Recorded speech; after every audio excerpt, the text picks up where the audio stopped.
Hi tech news के नुमाइंदे शेख महमूद ने तेलंगाना प्रदेश कांग्रेस कमेटी ऑर्गेनाइजर सेक्रेटरी व सोशल वर्कर उस्मान मोहम्मद खान से मुलाकात की और उनके साथ खुसूसी बातचीत की है और बल्दी इंतखाबात में कांग्रेस को सिर्फ 2 सीट हासिल होने पर और कांग्रेस की मकबूलियत में कमी आने से मुत्तल्लिक कई सवाल पूछे। देखिए इस पूरे मामले पर उस्मान मोहम्मद खान का क्या कहना है। अस्सलाम वालेकुम, मैं Sheikh Mahmood hi-tech TV news TV channel में आप सबका इस्तेमाल करता हूं। हमारे साथ इस वक्त मौजूद है एक ख़ास मेहमान उस्मान मोहम्मद खान, जो तेलंगाना प्रदेश के ऑर्गेनाइज़र सेक्रेटरी है। ये कभी हमें एक लीडर के रूप में, कभी एक सोशल वर्कर के रूप में, कभी एक अपोजिशन के रूप में हर जगह नज़र आते हैं। चाहे वो उस्मानिया हॉस्पिटल में कुछ पेशेंटों का मसला हो, या फूड डिस्ट्रीब्यूशन हो, या कहीं कोई धरना चल रहा हो, या कोई से भी गवर्नमेंट के जो मुद्दे हैं उनके जो अपोजिशंस को लेके जो काम करते हैं, हर तरह में नज़र आते हो, चैनल्स में हो या सोशल मीडिया पे हो या इनके खुद के पेज पे हो। आइए इस इलेक्शन के बारे में कुछ सवालात करते हैं इनसे। तो सबसे पहला सवाल, कांग्रेस की इतने कम सीट आने की वजह क्या? कम सीट क्या, 2 सीट आने की वजह क्या है? देखिए, अभी फिल वक्त जैसा आप लोग देखे कि वोट पोलराइजेशन हुआ है और यहाँ पे लोगों को डेवलपमेंट में कोई वोट नहीं मिला। बहरहाल फ़िरक़ावारी पे पब्लिक को भड़का कर वोट दिया गया। तो ये तमाम चीज़ें हैं। और नेक्स्ट जो है, आप खुद देख रहे हैं कि बीजेपी यहाँ पे कितना बढ़ चुकी है। ये तमाम चीज़ें हैं, इसकी वजह से यहाँ पे कांग्रेस को बिल्कुल वोट कम आए। और हम तो काफ़ी मेहनत करें और मैं तमाम मेरे वोटर्स का, जितने जो लोग कांग्रेस को वोट डाले, उन तमाम लोगों का शुक्रिया अदा करता हूं और इंशाल्लाह उम्मीद करता हूं कि कांग्रेस बहुत जल्दी यहां पे उभर के आएगी। जो पार्टियां हैं, चाहे एमआईएम हो या बीजेपी हो, हर कोई ज़बरदस्त बड़े पैमाने पे कैंपेन करते नजर आए। कांग्रेस पार्टी को इस बार क्या हुआ? नहीं, देखो, आप एक नामपल्ली कॉन्स्टिट्यूंसी में जो जिस तरह से आप लोगों ने कैनवेंसिंग या कैंपेनिंग की है पार्टी की, वो दूसरे एरिया में, दूसरे शहर में नजर नहीं आया वो बड़े पैमाने पे कैंपेनिंग। नहीं, मलकाजगिरी हल्के में रेवंत रेड्डी साहब सुबह शाम रात दिन बराबर कैंपेनिंग करे और काफ़ी रोड शोज़ हुए हमारे। और यहाँ पे नामपल्ली हल्के में भी उत्तम कुमार रेड्डी साहब आए और संतोष नगर में शब्बीर अली साहब, हमारे कोमट रेड्डी, वेंकट रेड्डी साहब, तमाम लोगों ने यहाँ पे कैंपेनिंग किया। मगर रिजल्ट्स जो आए आप लोगों के सामने आए। जो रिजल्ट आए हम उसको कबूल करते हैं और ये रिजल्ट सिर्फ और सिर्फ पोलराइजेशन पे आए हैं। ये जो 2 सीटें आए, जैसे कि कांग्रेस के जो बड़े बड़े लीडर्स है, सीनियर्स लीडर, उन लोग कोई पार्टी छोड़ दिए, कोई दूसरी पार्टी में चले गए, यहाँ तक कि टीपीसीसी कैप्टन उत्तम कुमार साहब भी अपना इस्तीफा दे दिए। इसकी वजह क्या है?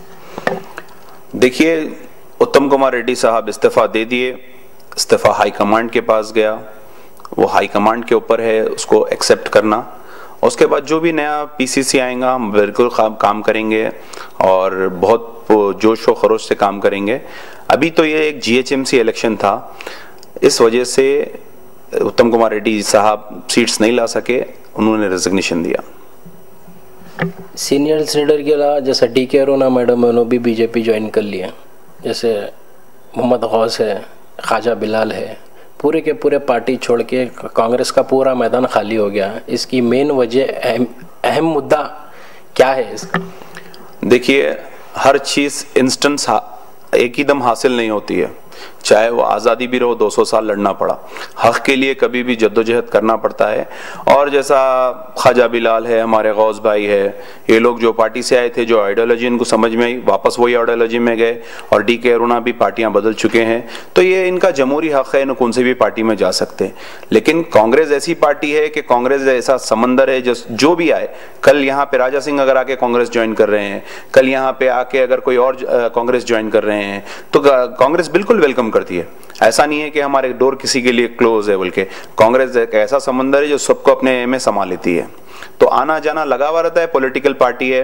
अब हमारे देखिए, आप कांग्रेस के 12 एमएलएस को चीफ मिनिस्टर साहब हॉर्स ट्रेडिंग में ले लिए।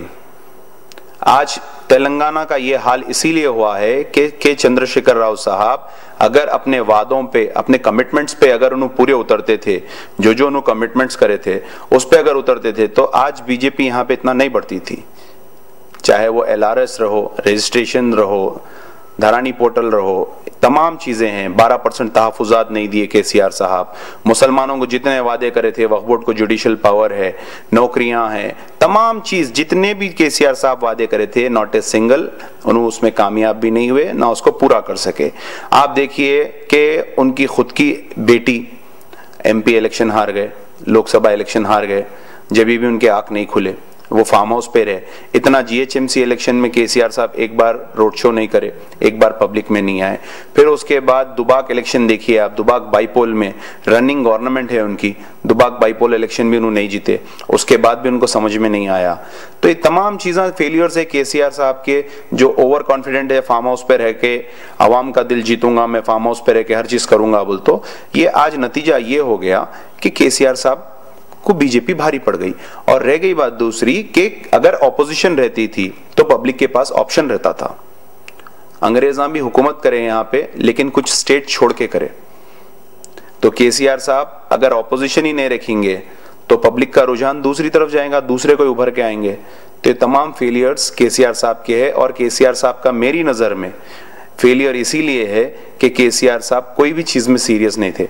चाहे कहीं ना कहीं कांग्रेस, TRS पार्टी कांग्रेस को जो 6 सालों में जितने भी ये धरने हुए, चाहे ट्रिपल तलाक पे हो, NRC पे हो, या नोटबंदी पे हो, या GST पे हो, जो भी अपोजिशन कांग्रेस पार्टी थी, जितने भी मुद्दों पे धरना दिया, जैसा कि रोका गया अपोजिशन को, कांग्रेस पार्टी को एक टारगेट करके रोका गया, जहां धरना नहीं देना वहां से अरेस्ट कर ले रहे थे। क्या किसकी साजिश है?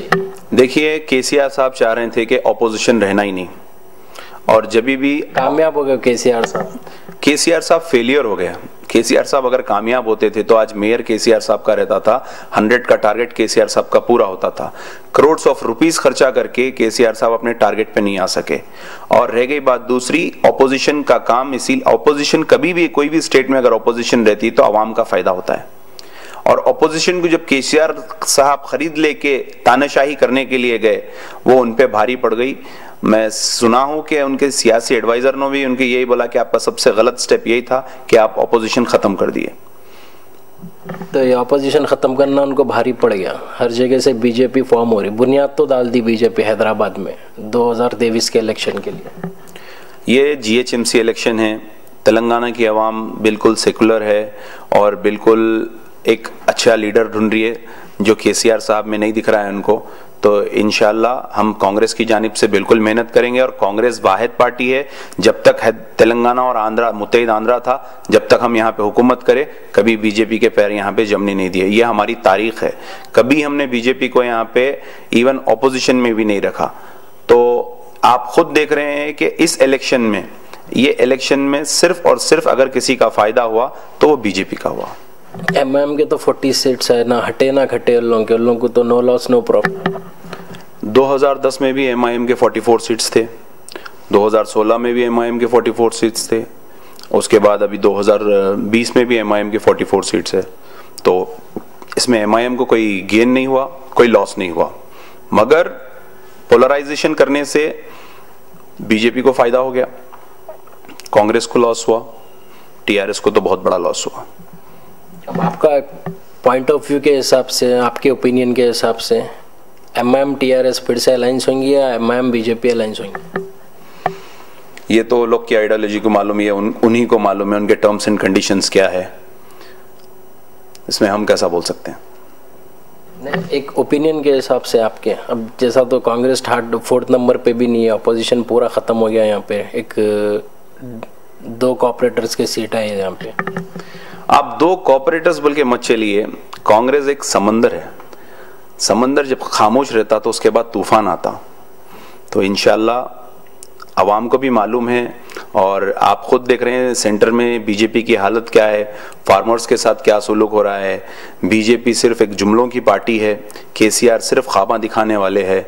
तो लिहाजा इंशाल्लाह 2023 कांग्रेस का रहेगा और बराबर अवाम भी कांग्रेस के साथ है, इसीलिए तो हर वक्त कांग्रेस के साथ रहती। और कांग्रेस ऐसी जमात है कि कंटिन्यूसली पब्लिक के दरमियान में रहती है, हर चीज़ में हम आगे रहते हैं। और हम कांग्रेस का ये मकसद है कि रोटी कपड़ा मकान, ये चीज़ों पे हम वर्कआउट करते हैं। पहले तो आप देखिए आज तक जवाहरलाल नेहरू ने जितने चीज़ें दिए हैं, कितने इंदिरा गांधी ने कितने चीज़ें दिए, राजीव गांधी ने कितनी चीज़ें दिए, वो तमाम चीज़ें बेच के मोदी साहब खा रहे हैं। तो कमाने की बात अलग होती है, गंवाने की बात अलग होती है। बीजेपी गंवाने वाली पार्टी है और बीजेपी देश को पीछे नहीं नीचे लेके जा रही है। तो हमको देश को आगे लेके जाने का है और देश की तरक्की करना है, इसीलिए नौजवान इंशाल्लाह कांग्रेस को बिल्कुल साथ देंगे और कांग्रेस एक मजबूत क़यादत लेके तेलंगाना में आएंगी फिर से और हम बिल्कुल पुरजोर काम करेंगे। उस्मान मोहम्मद खान हमें कैसा दिखेंगे, एक लीडर के तौर पे, अपोजिशन के तौर पे, या फिर एक सोशल वर्कर के तौर पे? काम कैसा जारी रखेंगे आप? देखिए, कल इलेक्शंस ख़त्म हुए, मैं आज से अल्हम्दुलिल्लाह अपने काम पे हूँ और मैं कॉर्पोरेटर इलेक्शन में भी काफ़ी काम करा हूँ और मैं नाउम्मीद नहीं हूँ, क्योंकि आवाम के मैंडेट को हमको मानना चाहिए। और मैं तमाम, मेरी नामपल्ली की आवाम, मेरी तमाम तेलंगाना ग्रेटर हैदराबाद की आवाम, जो लोग कांग्रेस के लिए काम करें, मेरे कार्यकर्ता, मेरे साथी, मेरे सीनियर्स, मैं सबका तहे दिल से शुक्रिया अदा करता हूँ। और सबको एक ही बात बोलूँगा कि आप अपना मॉरल डाउन मत करिए। 6 साल पहले कांग्रेस की तूती यहाँ पे बोलती थी, 6 साल में केसीआर साहब बीजेपी को यहाँ पे लाके बिठा दिए, तो फिर वापस कांग्रेस बिल्कुल रिटेन होंगे यहाँ पे। कांग्रेस बिल्कुल कांग्रेस आएंगी, बराबर कांग्रेस की क़यादत रहेगी और हम बहुत अच्छी प्लानिंग से, नई प्लानिंग से बिल्कुल कांग्रेस को जैसा उठाना है बिल्कुल उसके लिए काम करेंगे। केसीआर के जो जितने सीट्स हैं उससे आपको क्या लगता है इतने कम क्यों है सीट? चाहे वो ये मस्जिद जो है, मसाजिद को जो तोड़ा गया उसकी वजह से, या फिर 12% जो रिजर्वेशन देते बोले उसकी वजह से, या फिर डबल बेडरूम देते बोले उसकी वजह से, ये जो रियल इस्टेट के जो रजिस्ट्रियाँ रोक दिए, जो LRS निकाले उसकी वजह से, सबसे बड़ी वजह क्या है? देखिए, काफ़ी वजह है। जो केसीआर साहब एक खाना मस्जिद वहाँ पे होम मिनिस्टर को भिजाकर तयखून दिए कि मैं यहाँ पे काम चालू करवा दूंगा, नहीं कराए। उसके बाद दूसरे खम्मम की मस्जिद का हुआ, उसके बाद अपने शहीद 2 मस्जिद हो गए सेक्रेटरीट के, उसके बाद आप डबल बेडरूम नहीं दिए, LRS ला दिए, धरानी पोर्टल ला दिए। आप काफ़ी चीज़ ऐसे करे जिसमें पब्लिक नाराज़ हो गई और आपका कोई भी कॉरपोरेटर GHMC में निकल के काम नहीं करा, जो फ्लड्स आए उसमें काम नहीं करा, लॉकडाउन में कोई काम नहीं करा। और आप खुद भी ओवर कॉन्फिडेंट इतना थे कि मेरे कॉरपोरेटर्स तो जीत के आएंगे। तो ये तमाम चीज़ें जो कि केसीआर साहब का ओवर कॉन्फिडेंट था, 12% तहफ़्फ़ुज़ात बिल्कुल नहीं दिए, उसके बारे में अभी तक कुछ नहीं बोले। वक्फ बोर्ड को जुडिशल पावर, वक्फ जायदादें कितने लूट रही है बोलिए। यहाँ पे केसीआर साहब को अवाम की भी मार पड़ी, अल्लाह की भी मार पड़ी।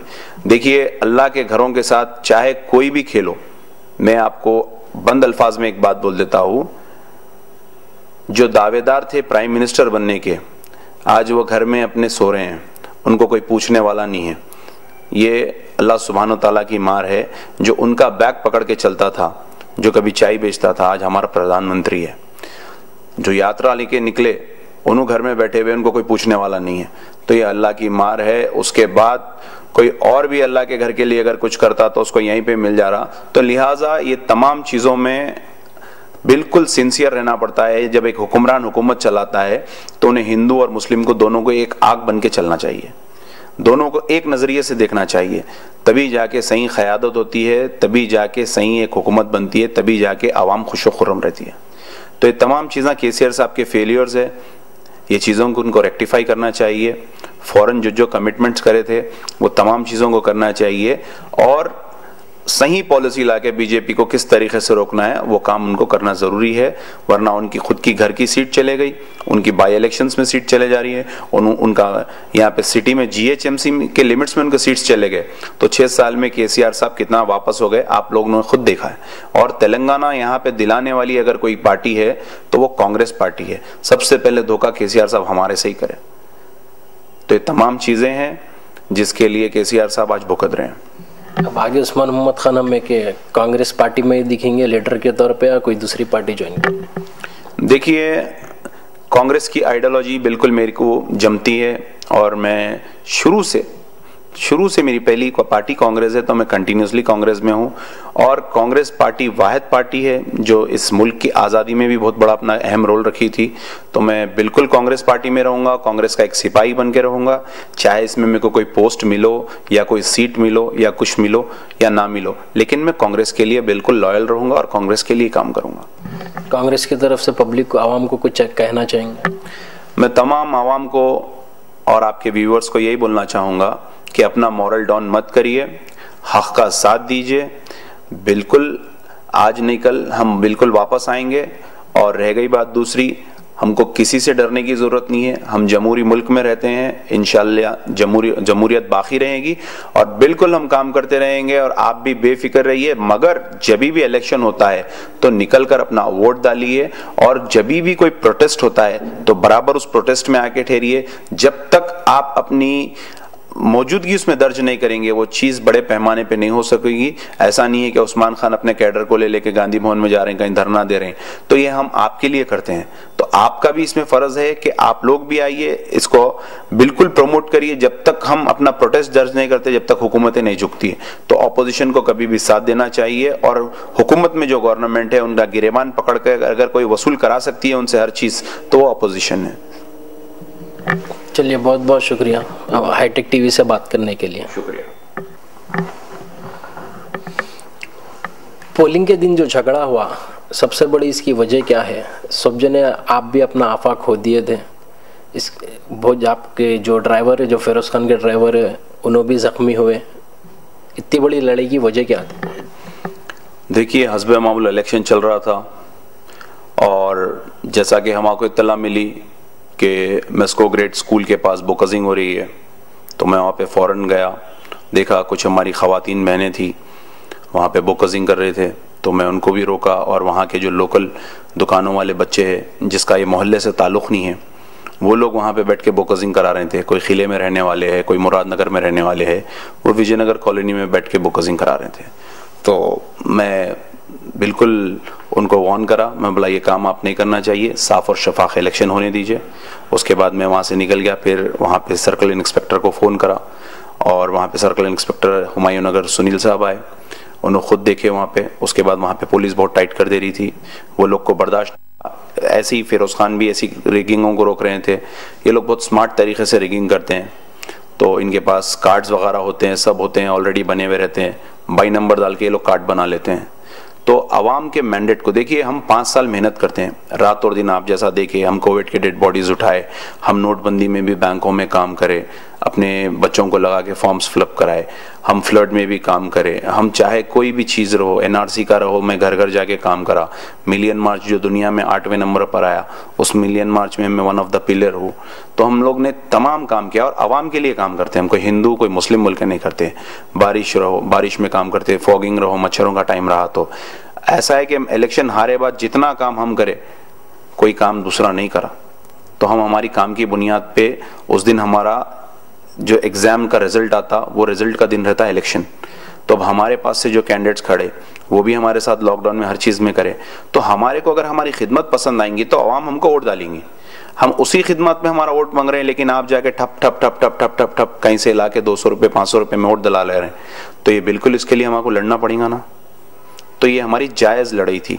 और वो लोग इनको रोकने के लिए पुलिस थी, वहाँ पे टास्क फोर्स थी, हर डिपार्टमेंट मौजूद था, फिर इतना एग्रेसिव होने की क्या जरूरत थी? सुनिए, मैं आपको ऑन रिकॉर्ड बोल रहा हूँ कि मैं सुनील साहब से बात करा, जो एरिया के इंस्पेक्टर साहब है। उन्होंने बोले देखिए साहब, रोकना अंदर ऑफिसर का काम है, हमारा काम नहीं है, अंदर एजेंट्स का काम है। लेकिन यहाँ से जो दे के भेज रहे हैं, वो तो पूरी चिट्ठी स्लिप दे के भेज रहे हैं, तो ये अभी हम नहीं रोक सकते। हम बाहर ही देखेंगे, अंदर का उन लोग को देखना है। और अंदर के ऑफिसर्स इतने अच्छे सुकून में बैठे हुए हैं, आप लोग खुद वीडियोस निकाले, आपका खुद का चैनल वीडियोस निकाला, तो ये तमाम चीज सेट होके पूरा ये तमाम काम हुआ। इसके लिए हम लोग ने वहाँ पे पूरा टाइट मारने लगाया। उसके बाद जैसा मेरी गाड़ी गुजरती है, फिरोज खान की गाड़ी है, भाई इलेक्शन है, आप क्या हमारी जान ले लेंगे? आप जिसके लिए काम कर रहे हो आपको कल पूछते भी नहीं, आपको पहचानते भी नहीं। जो अब आपके ऊपर FIRs बुक हो गए वो केसा भी आपके नहीं देखते, उन्होंने भी यही बोलेंगे उनका इलेक्शन उन्होंने लड़ रहे। तो हमारे गाड़ियों पे अटैक करे, लोहे के रॉडों से, स्टिकों से, गनेटों से, फिरोज खान की गाड़ी पे अटैक करे, उसके बाद राशिद खान की गाड़ी पे अटैक करे, फिर मेस्को ग्रेड के पास मेरी गाड़ी पे ऊपर से गनेटा डाले। गाड़ी में कोई भी हो सकता भाई, मेरे वालिद हो सकते, मेरी बीवी, बच्चे, कोई भी हो सकते, आप गाड़ी देख के गनेट डाल देंगे। तो मैं आग बबूला होकर इसीलिए निकला कि राजू हमारा जो ड्राइवर है बबलू, उसका पूरा सर फट गया, पूरा खून खून हो गया उन्हें। जब मैं बाहर निकल के ये बोला कि भाई आओ, लड़ना है तो सामने से आओ। उस टाइम पे अगर आप रहते, आदमी को बेबहरा कर दे रहे, दुश्मन को सामने से लड़ सकते हैं। ये गैबान दुश्मन है, ये औरतों से भी बदतर है, ये बदतर से भी बदतर लोग है समझिए, जो पीछे से हमला कर रहे हैं। तो ये नामर्दी की निशानी थी उनकी और वो लोग वैसे ही करे, इसीलिए मैं बराबर निकला, चैलेंज करा। मैं अपना आपा इसीलिए खोया कि मेरे पास का एक मासूम ड्राइवर ने मेरे पास नौकरी कर रहा, उसका क्या लेना देना है इलेक्शन से? मेरे पास के बाउंसर से उनका क्या लेना देना है इलेक्शन से? आपकी लड़ाई हमारे से लड़ो, चलो आप कैंडिडेट है, लड़े अलग बात है। आप कौन है, हुदा है लारी हो, आप कौन है हमारे को मालूम ही नहीं है। आपका सियासत से ताल्लुक नहीं है, आपका कोई फलाई बहबूद के काम से ताल्लुक नहीं है। तो कौन थे जो अटैक करे? ना किसी की पार्टी के थे, ना बिल्कुल ऑपोजिशन के थे, बिल्कुल मुखालिफिन पार्टी के लोग थे। हम बराबर कंप्लेन दे दिए, CCTV कैमरे में भी आ गया। और अच्छी चीज ये है कि उस टाइम पे हमारे को DCP श्रीनिवास साहब स्कॉट दिए थे। स्कॉट गाड़ी में बैठे हुए, हमारा टास्क फोर्स के आदमी हमारी गाड़ी में बैठे हुए, तभी हमला हुआ। तो वो खुद भी गवाही में है और पीछे स्कॉट की गाड़ी थी हमारे पास, तमाम चीजें हैं। उसके बाद 2 कंप्लेंट्स बुक हो गए, तीसरा कंप्लेंट का FIR भी कल शायद आ जाएगा। तो तमाम चीजें हैं, इसके लिए मैं आग बबूला हुआ। और हर किसी को गाली गलौज आती है, हर कोई अपनी जगह पे अपना वो रखता है, लेकिन जहां पे देना है वहां जरूरी था देना। मैं बिल्कुल बराबर दिया और बराबर चैलेंज करा, क्योंकि देखिए मुखालिफिन जमात में भी मेरे दोस्त अहबाब है, हर पार्टी में दोस्त अहबाब है, क्योंकि हैदराबाद एक बिल्कुल छोटी सी जगह है। लेकिन इलेक्शन के टाइम पे ये ऐसी दुश्मनी अगर निकाल रहे हैं तो बराबर दुश्मनी को फिर दुश्मनी से चलना पड़ेगा। इलेक्शन है भाई, साफ और शफाफ इलेक्शन करो। आप जीतते हैं, हम जीतते, अलग बात है। पब्लिक वोट डालने जा रही ना, आप ही छोड़ डालेंगे बोल तो कैसा होगा? तो लिहाजा इंशाल्लाह जब ये बोकसिंग खत्म होंगी, नतीजे आप लोग भी देखेंगे। और जब तक ईमानदारी के वोट नहीं पड़ेंगे, जब तक क़यादत सीधी नहीं रहेंगी, जब तक अवाम को तकलीफा आते रहेंगे। अभी इलेक्शन के रिजल्ट्स के बाद फिरोज खान का क्या फैसला है? कौन सी पार्टी, कांग्रेस में रहेंगे वो भी, चाहे BJP या मैम ज्वाइन कर लेंगे? फिरोज खान तो कांग्रेस में ही है, अब तो कांग्रेस में ही रहेंगे। रूमर्स चल रहा फेसबुक पे, फिरोज खान की एक फोटो लगा के फिरोज खान ज्वाइनिंग BJP सुन बोल के, ऐसे रूमर्स चल रहे। देखिए वो फिरोज खान के इख्तियारात है। मेरे साथ फिरोज खान है तो एक कांग्रेस के सोल्जर के साथ, तो फिरोज खान के साथ मैं भी हूँ क्योंकि वो कांग्रेस से है। तो लिहाजा उनकी जमहूरियत है, उनका इख्तियारात है, उसके बारे में मेरे को कुछ इल्म नहीं है। अगर फिरोज खान ज्वाइन हो रहे हैं कोई पार्टी में तो वो उनकी आइडियोलॉजी है, वो उनका हिसाब किताब है, तो उससे हमारा उनका कोई सियासी लेना देना नहीं रहेगा। ज़ाती ताल्लुकात अपनी जगह पे है, मगर मैं नहीं समझता कि उन्हें ऐसा कोई पार्टी में जाएंगे, उनके इख्तियारात है। एक लीडर को पार्टी की जरूरत होती है या काम की जरूरत होती है? एक लीडर को आवाम की जरूरत होती है, आवाम को लीडर की जरूरत होती है। तो पार्टियां तो हिंदुस्तान बने जब से कई पार्टियां हैं, जनता पार्टी थी, आज उनका एक कॉर्पोरेटर भी नहीं है, लेकिन उन्होंने एक टाइम पे प्राइम मिनिस्टर बनाए थे। लेकिन उनके लीडर्स है, आज तक भी जिंदा है। तो लीडर जिंदा रहता है